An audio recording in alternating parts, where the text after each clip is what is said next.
Ганц зэрэг өнөөдөр миний хүсэлтийг аваад настай явах чагаад баярлалаа. Ганц зэрэг болохоор Мандал Asset Management-ийн Chief Investment Officer.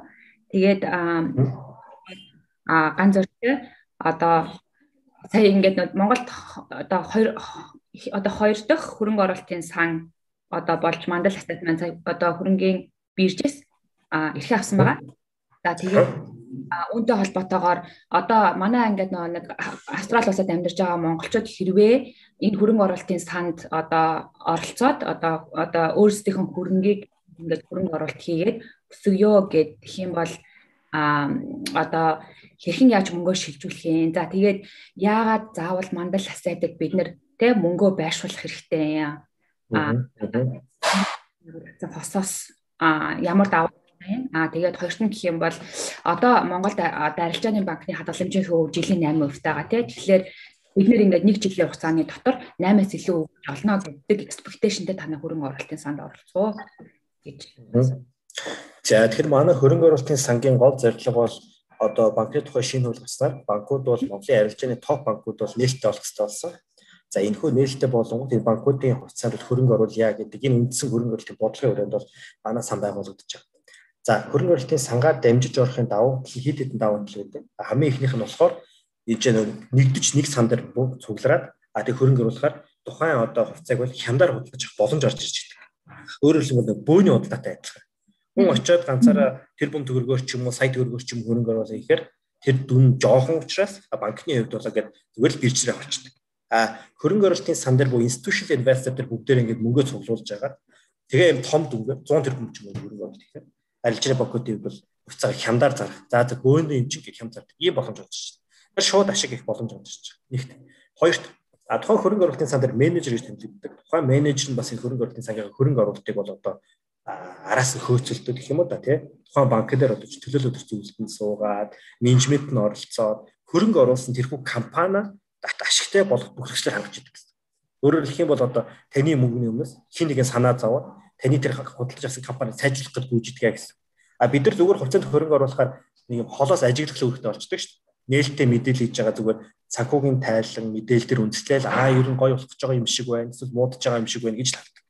Яг доктор нь ороод тэрхүү одоо компанийг өөрчлөөд ашигыг нэмэгдүүлээд явах бол боломжгүй байдаг. Тэр хөрөнгө оруулалтын сан өөрөө энэгээрээ давуу талтай. За манай Монгол улсад бол 2013 оноос анх хөрөнгө оруулалтын сангийн тухай хууль гарсан. За ингэж хууль гарахтаа бол одоо нэлээд тийм олон улсын стандартуудыг бол шууд хэрэгжүүлээд гисэн Монгол улсын хувьд бол тэр нь бол эргээд олон улсын жишгийн дагуу Custodian банк гэж байгаа. Custodian банк бид хөрөнгийн хадгалах үйлчилгээг хийгээд хөндлөнгийн аудитын фирм, хөндлөмний хуулийн фирмүүд тухайн одоо хөрөнгө оруулалтын сан дээр нь байгаа. За дээрээс хөрөнгө оруулалтын сан гэдэг бол тусгай зорилтын компани учраас тэнд ямар нэгэн байдлаар бол ажилтан байхгүй зөвхөн хөрөнгө оруулах зорилготой л мөнгө цуглуулаад цаашаа мөнгө нь гараад эргээд тэр бас хөрөнгө оруулалт юу рүү гүйж буцаад шууд хөрөнгө оруулсан бүх хүндээ ингээд дамжих механизм болдог л гэсэн үг. Ийм юмар бид нар үзэл санаагаар ирэхэд энэ хөрөнгө оруулалтын сан дээр өөрсдөө хөрөнгө оруулаад за бас бусад иргэд бол хөрөнгө оруулагчдыг бол энэ лөө ороод ирчээ уриалах хэрэгтэй байна гэсэн. Тэгээ одоо ч цаг хугацаа ер нь амар бага үлдчихлээ. Бид хэд бол энэ сарда 7 сард л ер нь хөрөнгө босголт явуулна. За одоогоор бас нэлээд өндөр эрсдлүүд ирээд байгаа болохоор баг амжихгүй болчих магадгүй тийм асуудал их үүсээд байгаа. За. Одоо тэгэхээр юм гэсэн үг үү? Бид нэр одоо жишээлбэл хэдэн ч төгрөг хамаагүй жишээлбэл одоо тэ танаад хөрөнгө оруулалт хийж болно. Тэгээд ямар нэгэн тодорхой одоо нэг тийм мөнгөн дүнд хүрчингүүтээ та энийг хаачна гэсэн үг юм тий одоо энэ хөрөнгө оруулалтын одоо сан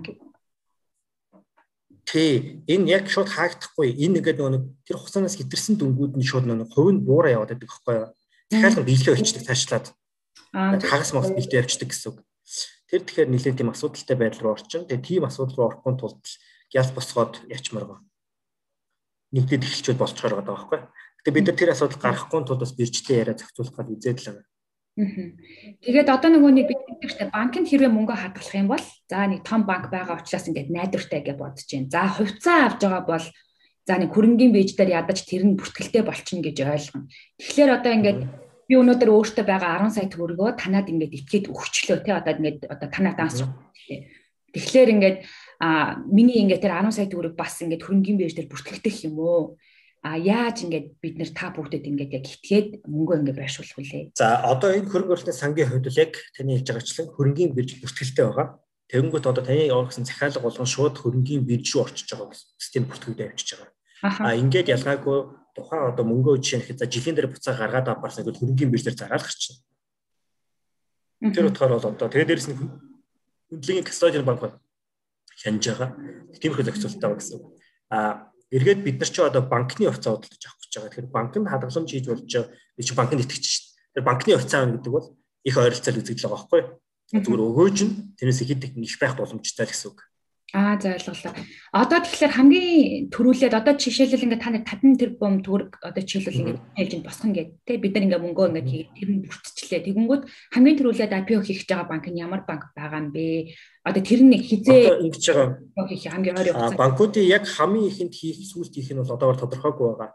Нийт банкуд бол 2022 оны 6 сарын 30-наас өмнө IPO хийсэн байх хэвээр. Өмнө гэдэг нь тэр өдөр гэсэн үг биш. Тэгэхээр хавар олон өвөл ерөөхдөө энэ IPO-д бол явах нэ гэж харж байгаа. Тэгээд бидний хувьд бол хамгийн одоо бидэнтэй зөв тохиролцоогоо хийсэн гэх юм уу да хямдаар хацаагаа зарж байгаа.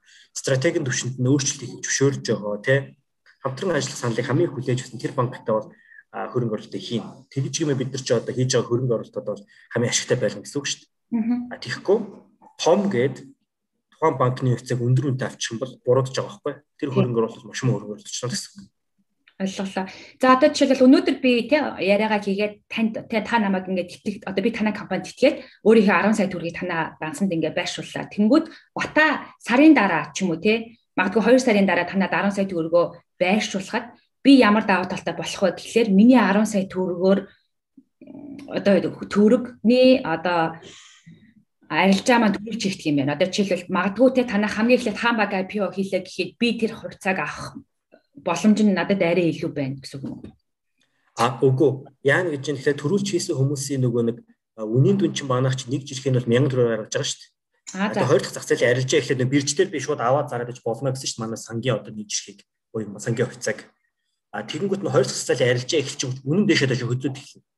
Тэр өнөөдрөх шиг ийм эрэлттэй байгаа үед бол шууд дэшээ шидчих магадлал айгүй өндөр байгаа байхгүй. Тэглээ гэхэд нөгөө манай хөрөнгө оруулалтын санд нэгдэх гэхээр маш үнэтэй худалдаж авах магадгүй болчиход байгаа. Тэгэхээр ихэнд авч байгаа хүмүүсийн хувьд хямд авах боломж байна л гэсэн үг. За одоо дахиад сайн бүр ингээд сайн ойлгоё. Энэ ойлгохгүй байгаа хүмүүс юм байгаа шүү дээ. Таад нөө өөрсдөө ингээд амар инээдтэй асуулт асуугаад явж бас магадгүй байх. Одоо жишээлбэл ингэ юм бид нар одоо хөрөнгөний биржээр бүртгүүлсэн. Тэгэхээр одоо танай хувьцаа ерөнхийдөө IPO яг одоо жишээлбэл компани IPO хийж байгаа юм шиг хувьцаагаа гаргаад хувьцааны үнэ 1000 төгрөг тийм. Тэгэхээр яг л хувьцаа шиг одоо жишээлбэл би өнөөдөр 1000 төгрөгөөр орж байгаа бол магадгүй эрэлт нь ихсээд 1200 болчих юм бол дараагийн 2 сарын дараа бата сая төгрөгөөрөө магадгүй 1200 төгрөгөөр авах. Ерөөсө хувьцаатай болчих гэсэн үг. Тийм ээ тийм. Яг хувьцаатай адилхан. Яг адилхан. Ойлголоо. Тэгэхээр яг өгөөжин ч гэсэн мэдээж эрэг одоо тэр нэг зах зээл дээр байгаа эрэлт нийлүүлэлтийн юугаараа л яг хувьцаатай яг адилхан журмаар л явна гэсэн үг. Тий тийм гэсэн үг. Тэгэхээр одоо ерөнхийдөө бол Монголд ингээд судалгаагаар ер нь арил одоо нөгөө нэг дунджаар те ер нь одоо тэр хөрөнгөний биржээр байгаа хувьцаануудын өгөөж нь ер нь жилийн хэд байд юм бэ дунджаар? За бид нар нэг судалж үзэж байхад сүүлийн 10 жилийн хугацаанд нэг дунджаар 20 орчим хувьтай байсан. За. Одоо жишээлбэл би ингээд Австралид өөрөө айгүйх ETF авдаг байхгүй юу? Тэгээд тэгэнгүүт одоо ингээд надад NDQ те одоо Vanguard ч юм уу. Тэгэнгүүт ингээд одоо миний ингээд тэр ETF дотор жишээлбэл ингээд IT-ийн компани хувьцаанаар ингээд байдаг шиг одоо би бас яг mutual fund энэ индекс чинь бас ингээд одоо ингээд нэг тэтгэн хуваар тим юм одоо нэг хөрөнгө оруулалт хийн гэсэн. Яг тэгнэ. Арилжааны банкны хэдэн хувь нь байх юм? 70% орох юм. Тэгээд үлдэгдэл дээр болохоор гадаад мададаас цах юм уу? Үгүй 25% дээр нь өрийн эрсдлүүд авах юм. Тогтмол орлоготой үнцээс бондууд авна. Зөв. Үлдсэн 5% нь бол бэлэн мөнгө түүнтэй адилхан хөрөнгө дээр байлгана. Өөрөөр хэлэх юм бол хүүтэй одоо тодорхой дансанд ч юм уу те эсвэл засгийн газрын цаас ч юм уу шууд хөрөхөд бэлэн тийм зүйлд бол 5% нь байлгана. Үлдсэн 25% нь болонгууд fixed income буюу тогтмол орлоготой үнцээс нь байлгах юм.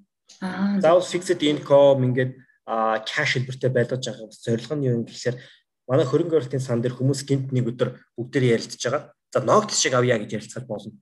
Тэгэх юм бол бидэрт бэлэн мөнгө байж хэрэгтэй байхгүй? Гинт одоо юм хөө тохиолдолд. Тэгэхээр чи ногдол ашигч гэсэн ер нь бол танад тарах юм бол бас авах боломжтой юм тий. За боломжтой. Хувьцаа нэг жилийн 20% дунджаар тэгээд за бонд чи нэг одоо Монголд нэг 14 мөрөв тий. Тэгээд банкны тий 14-с дээш явах боломжтой. Тэгэхээр чин 22 43 тухайгаар ер нь бол нэг дунджаар жилийн 13-аас 14. Яг би зүгээр танаа өгөөж яг ингээ танаа багцыг бодож үзэх. Гэхдээ яг нөгөө нэг дунд манай багцын хувьд бид нар бол 18 орчим гэж хараад байгаа. Харж байгаа юу тий? 18 орчим. Энд ч одоо банкны хувьцаанууд бол ийм байгаа. Сая сүүлийн банкуудын яг өөрийн өсөлтийг бодохоор түрүүн хоёул хөрөнгөний биржийн өсөлт ярьжсэн шүү дээ. Банкуудын өөрийн өсөлтийг харахаар сүүлийн 15 жилийн хугацаанд 26% өссөн байгаа жилийн. Зөв. Тэгэхээр банкуудын хувьцаа гэдэг бол өмнө нь манай Монголын хөрөнгөний бирж дээр байсан хувьцаануудтай харьцуулшгүй юм л да. Хэмжээ, дамжаа, тэр орлого, эрсдлийн удирдлага гэдэг шал одоо өөр зэрэглэлийн одоо юм ороод ирж байгаа байхгүй. Монголд чи ягаад ч юм санхүүгийн зах зээл дээр банкуд нь бүр хит урд талхаж идэг. Бусад одоо даатгалч гэдэг юм нэлээд хойно байдалтай байгаа. Тэр ч утгаар бол банкны IPO гэдэг бол одоо заавал анхаарах хэрэгтэй. Заавал бидний ямар нэгэн аргаар хувьцааг нь эзэмших хэрэгтэй тэр бүтээгдэхүүн болж өрөөд байна л гэсэн. Гэхдээ одоо жишээлбэл энэ яг хувьцаатай адилхан юм чинь за ер нь юу болохыг бас ингээ мэдэхгүй байж байгаа хувьцааныхаа 1000 төгрөг манаас 200 төгрөглөө болоод унахад бид нар өөрсдөө эрсдэл өрнө гэсэн ер нь бол тий.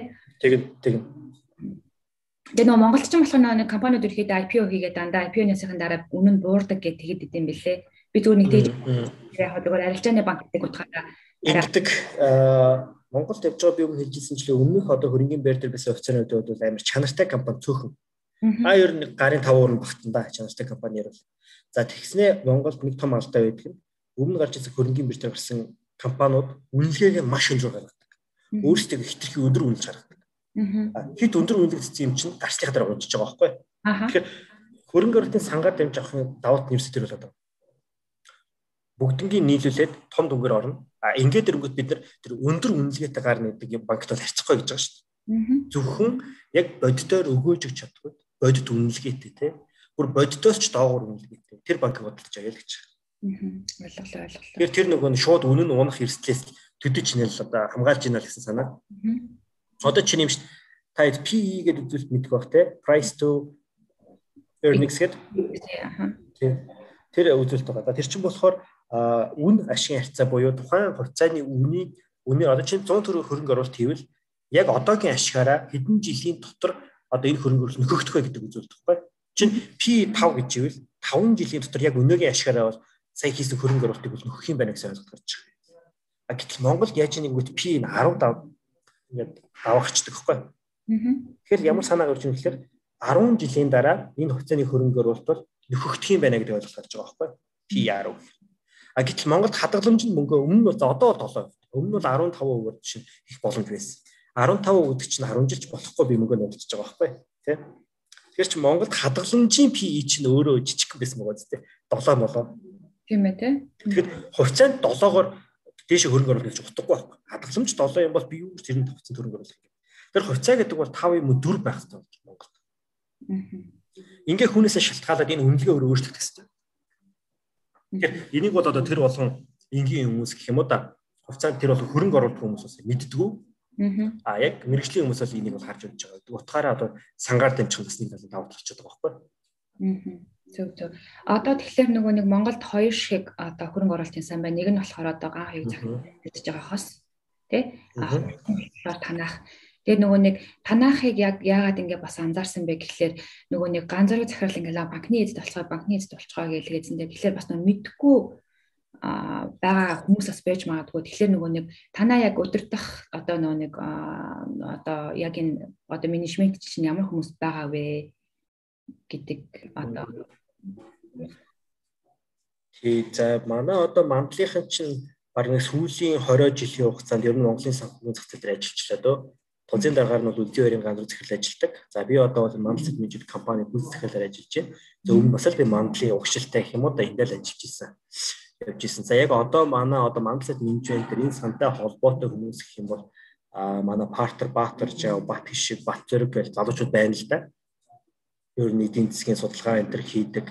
За бүгдээрээ л доорож мастрын зэрэгтэй. Би бол жишээ нь ихэд Англид эдийн засгийн ухаанаар бол мастер хийж ирсэн. За манай нэг залуу маань бол Америкт мастер хийсэн, нэг нь Унгарт хийсэн, нэг нь Туркт хийсэн гэдэг ер нь дандаа тийм бас дотоодын зах зээл дуудсан.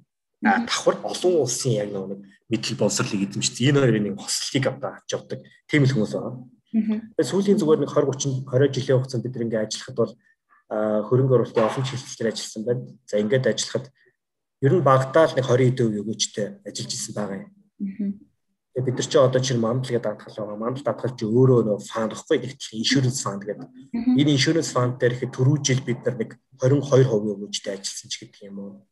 За нэг хэдэн жилийн өмнө үйл хөдлөх хөрөнгөний төслөөс энэ бол одоо долларын аяараар 33% байсан тийм. Тэгэхээр долларын 33% өгөөж гэдэг бол маш өндөр өгөөж гэж бодож байна тийм. Гэх мэтчлэн ингээд бол өндөр өгөөжтэй бол хөрөнгө оруулалтыг хийж ирсэн л байгаа. Одоо яг Австралид амьдарч байгаа тийм монголчуудад уриалаад одоо тэ чиний зүгээс би асууж чадаагүй тийм асуулт байна уу? Одоо тийм хариулт ярих зүйл. За нэг ийм миний бодол байгаа. Та бас Австралид амьдарч байгаа болохоор нэлээд тэр талаар боддог байх. Би чинь Англид байхдаа боддог байсан. Монголд ирэхээр л нэг юм бүх юм нэг юм сүнцэн тэ амар мя гадаад байхад бүх юм хамаагүй гоё юм нам тайван ялжил зам нь гоё төгжрөл заадад метрополитен хот биш бол тэ төгжрлээрээ баг маг стресс баг боловсролын систем нь супермаркетад оронгууд гоё одоо их боловсон тэ жишээ нь кас гэж байхгүй магадгүй ингээд нэг уншуулахдаа би бол чинь ангилд бол тест сойд тэгдэл байсан ингээд нэг сүүлийн кас гэж байдгүй тэгээд юугаар уншуулцдаг автоматар тэ их мэтлэн ингээд аягүй их хөгжин өндөр хөгжилтэй за тэгээд чинь гадаадд бол цалин манай Монголоос хит техник өндөр амар өндөр гоё байдаг за тэгээд тэр үед би юу боддог байсан гэхэлэр яг Монгол тийм болж болдгүй юм болоо Монгол одоо яг юугаараа дутуу юм болоо бид нар чи одоо бусдаас дутуу эсвэл тэнэг мангар юм уу да гэж бодож исэн. За ингээд энийг бол цөөн шалтгааныг олох шаардлагатай гэж бол үзсэн. Тэгээд явангууд манад яг орлогын үндсэн хоёр механизм байгаа шүү дээ. Ер нь капиталист нэг нь хөдөлмөрийн зах зээл буюу ажил хийгээ цалингаалдаг. Нэг нь хөрөнгөний зах зээл буюу компани эзэн болоод тэгээд бас ашиг хүртдэг. Энэ хоёрын. Гэтэл Монголд яхаар хөрөнгөний зах хэтэрхий мөнгөжсөн юм байлээ. Энэ бол яг манай хөгжлийн одоо гол хорж цагж идэг зүйл бол мөн юм байлээ. Жишээд ингэж байгаа. Дотоод нийт бүтээгдэхүүн гэдэг үзүүл тань сонссон хэдийн зөвслөө буурлаа гэх тэргээр үзүүлэлтэр хэмждэг шүү дээ. Тэгэнгүүт дотоод нийт бүтээгдэхүүний 60 орчим хувь нь манай Монголд компаниудын ашиг байдаг байхгүй. Тухайн жилийн компаниудын ашиг гэсэн. Америкт бол чинь 30% байхгүй. Манайх бол ашиг нь хамаагүй их цалин бага. За тэгээд гítэл тэр ашигыг хэдэн эзэмшдэг гэвэл маш цөөхөн л эзэмшээд байдаг байхгүй. Авч идэг. Тэгээ Монголд энэ баян басны ялгаа туйлдаа хөрцсөн маяг юм болоо. Тэгээ эн чинь өөрөө эдийн засгийн өсөлтийг саруулж явуулж байгаа. За тэгэхээр энэ байдлаар зогсох ёстой гэж би одоо боддгоо. За ингээд зогсоохын тулд бол томоохон компаниудын хувьцаа эзэмшигч бол Монголын иргэд өөрсдөө болох ёстой. Тэгэхгүй одоо ингээд банкны IPO гингүүт юу болж ийм гэхээр яг л нөө гадны том хөрөнгө оруулагч нар банк худалдаад авчи Монголын банкны секторт ингээд ороод ирья гэсэн маягтай хандж байгаа байхгүй. Тэр энэ байдалд бол бид нар цэг тавих хэрэгтэй. Бид өөрсдөө худалдаж авах хэрэгтэй. Ингээм бол монголчууд бид нар нэгдээд энэ том хөрөнгө оруулалтын сангаа босгоод ингээд бол том банкаа бол эзэмшээд явах ёстой гэж үзээд байгаа. Нэг ийм суурь философи өрөөнд бид нар ийм ажил зохион байгуулад байгаа. Тэрнээс бид өөрсдөө хөрөнгө оруулалт явуулсан. Бид нар тийм олон удаа харьцахгүй хамаагүй амар. Бид нар тэртээ төрөл өөрсдөө хөрөнгө оруулж байгаа шүү дээ. Эндээс чинь бидний ашиг юу юм бэ гэж хүмүүс хэлэхгүй. Та энд хийж байгаа ашиг чи юу юм? Бид нар адилхан хөрөнгө оруулаад тухайн банкныхаа одоо ашигаас хүртэл гэдэг ийм л философиор л явж байгаа байхгүй. Тийм болохоор энэ дэр ингэж нийлүүлж олуулаа орё. Хамтдаа цуг байцгаая гэдэг ажилтгаан тэр энэ нэг Монголын ийм том компаниудыг бол бүгд монголчууд өөрсдөө эзэмшдэг байх хэрэгтэй. Тэгэхгүй бол гадны хөрөнгө оруулалт орж ирээ шууд ингээд худалдаж аваад гэж болохгүй. Эсвэл цөөн хэдэн гэр бүл эзэмшээд гэж болохгүй. Хосын ардын хосын хувьцаанд хэд байгаа? Би бас харж амжсангүй. Тийм байна. Яг ардын хос дээр болохоор 250 байгаа юм байна. Анх хэдний хувьцаа нэг жил гаруйгийн өмнө 100 гарч ирсэн. Зөв. Тэгэхээр одоо нэг 2.5 дахин үйлчлэгдсэн байна гэсэн. Танах яагаад ийм амар үнэтэй. Арай энэ чинь нэг ширхэг нь бол одоо 1000 байна уу 100 байна уу угаасаа хамаагүй шүү дээ. Тэр чинь бол зүгээр л нэг жижиглж хувааж байгаа л үзүүл. Угаасаа хүн 1000-аар ч юм уу 100 төгрөг хөрөнгө оруулах байхгүй. Зүгээр л нэг жижиглэнгийн дүн. За ер нь ийм шүү дээ. Хувьцааны нэг жин үн гэдэг юм бол хөрөнгөний зах зээл дээр ямар ч хамааралтай үзүүлэлт биш. Энэ бол зүгээр л илэрхийлж байгаа тоо. Ажигтай тэргүй хүмүүс хөрөнгө оруулахад доороо сая төгрөгөөр ч юм уу 2 сая төгрөгөөр ч юм уу те дэшиг тэрбум 2 тэрбумаар ч хөрөнгө оруулалт хийдэг. Энэ бол зүгээр нэг буцаагаад хуваахад их тийм нэг тоол илэрхийлж байгаа л үзүүлэх байхгүй. Энэ бол одоо дээшээ ер нь бол хөрөнгөний зах зээл дээр хувьцааны өсөлтийг хуваар ярьдаг болохоос үнийн дүнгээр бол ерөөсөө ярьдаггүй. Жишээ нь нэг одоо А гэдэг компани 100 төгрөгийн хувьцаатай 100 төгрөгийн үнэтэй ганцхан хувьцаатай байна гэж бодъё л да. Тэгвэл тэр компани үнэгээ 100 төгрөг гэхгүй. Гэтэл тэрний дэргэд яг тэрнтэй адилхан компани чанараараа тийм. Тэгсэн мөртлөө одоо нөгөө нэг хувьцааных нь их жижигхэн буюу тийм 1 төгрөгийн үнэтэй 100 ширхэг 1 төгрөгийн үнэтэй хувьцаатай байлаа гэвэл энэ компанид яг адилхан энд ерөөсөө ямар чанар ялгаа байхгүй. Зүгээр л нөө 1 төгрөгийн хувьцаатайг нь арай нөө жижиг олон хувьцаатаас шийдвэрлэх боломжтой байдаг. 100 төгрөгийн чуулга ганцхан эзэмшиж эзэмшдэг шүү дээ. Тийм л том ялгаа байгаа. Өөр ямар ч ялгаа байхгүй. Хувьцааны хувьд бол дандаа нөгөө нийт компани үнэлгээ дээрс нь хувийн өсөлт бууралтаар л юм. Тэгэхээр танах хувьцааны 1000 гэж юу нэхин тогтоосон. Одоо танах ямар нэгэн тийм одоо нөгөө брокеринг компани энтрээр яасна өөрсдөө тэгээд нэг ч юм аа ерөнхийдөө тогтоосон. Өөрсдөө л 1000 гайл тавьчихсан. Тэр ерөөсөө тийм харин л ач холбогдолтой юм биш байхгүй. Ардынхан тэрийг өөрсдөө 100 гээл цаасан дээр биччихдэг байхгүй. За бид 100,000 гээл бичдэг. Тэд ерөөсөө тийм юу биш. Тэгээ эн чинь гол нь эндээс өсөлт нь болж байгаа. Одоо чинь бид нар 50 тэрбум ихний сан дээр босгоно гэвэл 50 тэрбумаа 100,000 дуучиж байгаа байхгүй. Тэгээд яг нэг жирхийнх нь тоо гараад ирчих. Ард бол 5 тэрбум өсгсөн. Энийгээ ерөөхдөө юу дуучиж байгаа байхгүй. 100 дуучиж. Ерөөс яг адилхан. Зөв. Ойлголоо. Тэгээд одоо эхний 50 тэрбумыг чинь хугацаанд хизээ дуусгуулаа. Хүмүүс яг энд хизээ хэд оролцож ерөнхийдөө ер нь бол наадмаас өмнө бид нар анхдагч харилцаж байгаа зохион байгуулалт. Тэгэхээр тэр нь л яарах хэрэгтэй байхаа л гэж бодож чинь. Хэрэв орохоор яд төлөвлөж байгаа бол. Та 50 тэрбум за. 3 дахьд манай анхдагч харилцаа эхэлнэ. Тэгээ ер нь бол наадмын өмнө л явна да. Зөв. Тэгэхээр энэ 3 дахьд нөгөөдөр анхдагч харилцаа эхэлж байгаа. IPO хийчих. Манайд IPO хийчих байгаа байхгүй. Сан өөр IPO хийчих. За. Одоо бид нар дээр байгаа нэг бас нэлээд захиалгууд бас ирчээд байна. 10 хэдэн тэрбум төгрөгийн бас захиалга нэг анхдагч харилцааас өмнө ирсэн. Энэ бол одоо чинь Монголын хөрөнгөний зах зээл дээр байгаагүй тийм сонин үзэгдэл болоод байгаа байхгүй. Арилжааны зохион байгуулагддаг баха захиалга нэрээд байдаг. Тэгээ бид нар дээр чинь нийт нэг 130 орчим тэрбум төгрөгийн хөрөнгө оруулалт хийя гэсэн хүсэл түрээд ирсэн. Ер нь л их тийм Монголын хөрөнгөний зах зээл дээр түүхэн сонир үйл явдал болж байна. Ямар мундаг юм бэ? Та хэд бүр амар бахарчтай. Тэгээд энэ 3 дахь нөгөө IPO-гийнх нь үйл ажиллагаа аягүй сайхан амжилттай явуулсаа. Тэгээд надтай цаг гаргаад ярьсанд баярлалаа. Энэ видеоныхоо description дээр нь танай компани Facebook page тэг холбогдох юунуудыг нь бас давхар оруулчихна. За тэгээ. За баярлалаа.